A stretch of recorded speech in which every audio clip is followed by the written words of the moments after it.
Bonsoir. Moi, je suis assez émue d'être là, en plus à l'Assemblée nationale. Donc, merci beaucoup. Je vais donner quelques mots concernant le cancer. Et puis après, j'aimerais raconter l'histoire d'une patiente qui m'est chère et qui sera un peu le reflet de ce qu'est la cancérologie aujourd'hui, parce que moi, je suis avant tout une clinicienne.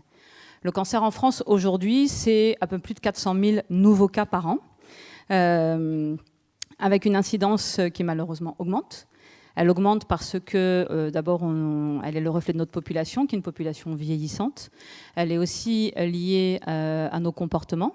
Nombreux facteurs de risque qui favorisent cette augmentation. Notre sédentarité, l'exposition à certains facteurs de risque, notamment l'alimentation. Le cancer touche un peu plus d'hommes que de femmes en France. L'âge médian, c'est plutôt 70 ans chez les hommes et 68 ans chez les femmes. Et on observe une mortalité de l'ordre d'un peu plus de 150 000 décès par an en France par cancer. Et donc, c'est la première cause de mortalité prématurée en France.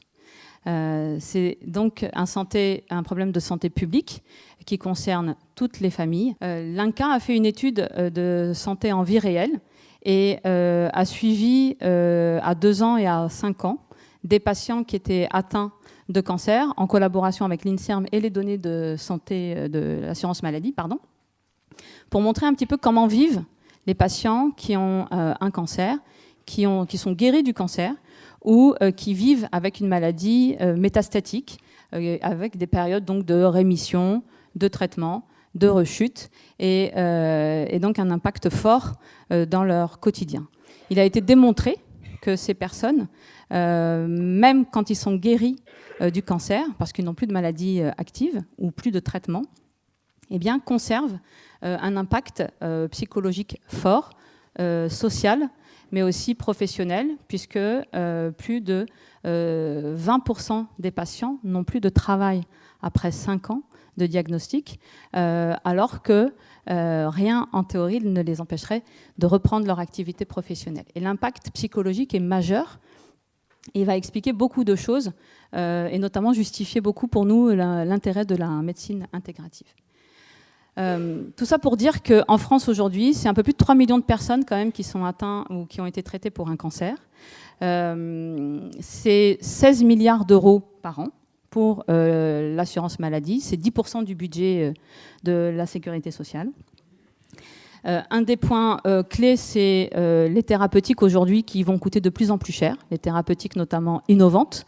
Les nouveaux médicaments vont peser de plus en plus lourd dans la prise en charge de ces patients et vont donc forcément nous faire poser des questions sur comment on va prendre en charge le mieux possible l'ensemble des patients. Parce que le coût, lui, est de plus en plus important, avec des augmentations qui sont supérieures à 13% par an concernant les immunothérapies et les thérapies ciblées. Alors, comment faire pour que ces maladies soient mieux prises en charge aujourd'hui? Comment faire pour mieux accompagner les patients? Il est certain qu'en France, on est très en retard sur la prévention, parce que la prévention nous paraît un élément majeur pour pouvoir éviter 40% des cancers, puisqu'ils sont liés essentiellement à des problèmes comportementaux, le tabac, l'alcool, l'absence aussi d'adhésion à des campagnes de dépistage qui existent, mais auxquelles les patients n'adhèrent pas ou les familles n'adhèrent pas, parce qu'il y a une appréhension du diagnostic, encore aujourd'hui en France.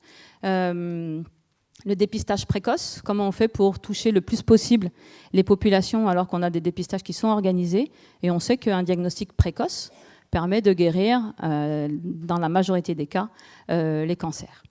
La recherche, bien évidemment. Alors, il y a la recherche à l'échelle industrielle, mais il y a aussi la recherche institutionnelle.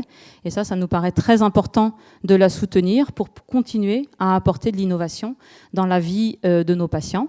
Et puis reste, pour moi, la prise en charge globale, qui est celle de la santé intégrative.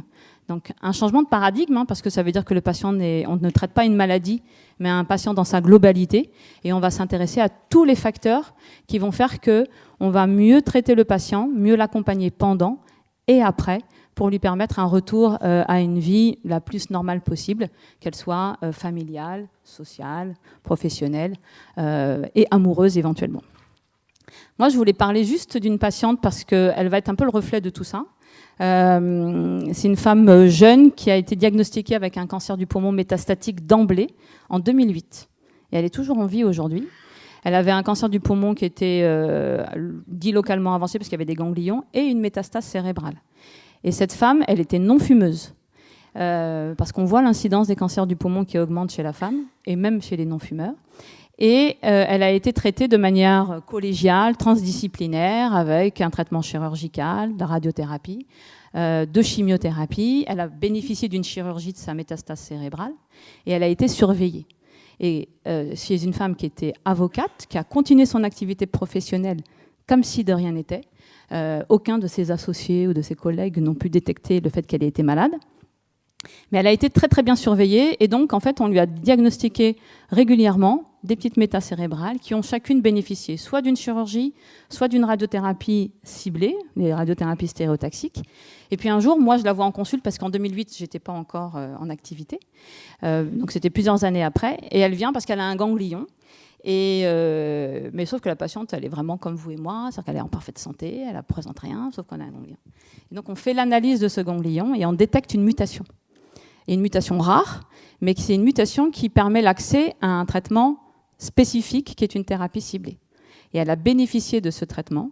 Et en fait, elle a été mise en rémission complète et elle est guérie de son cancer parce qu'on est aujourd'hui à plus de 5 ans de cette rechute métastatique isolée. Et ça, c'est parce qu'elle a été suivie, parce qu'on a continué les analyses moléculaires qui ont permis de détecter cette mutation et qu'elle a donc bénéficié d'une thérapie ciblée. Et malgré tout, elle a eu des effets secondaires de ces irradiations parce qu'elle a été irradiée en 2008, en 2009. Elle a donc développé des petits troubles, notamment de l'équilibre. Et elle a pu bénéficier d'un programme d'accompagnement au sein de l'Institut Raphaël pour justement lui permettre de lui redonner confiance parce qu'elle était en perte de confiance, pour l'aider à retrouver l'équilibre, l'accompagnement ostéopathie, kinésithérapie, psychologique.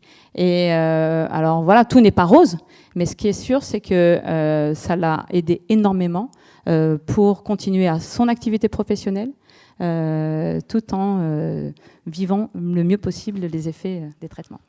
Voilà ce que je voulais dire pour ma partie.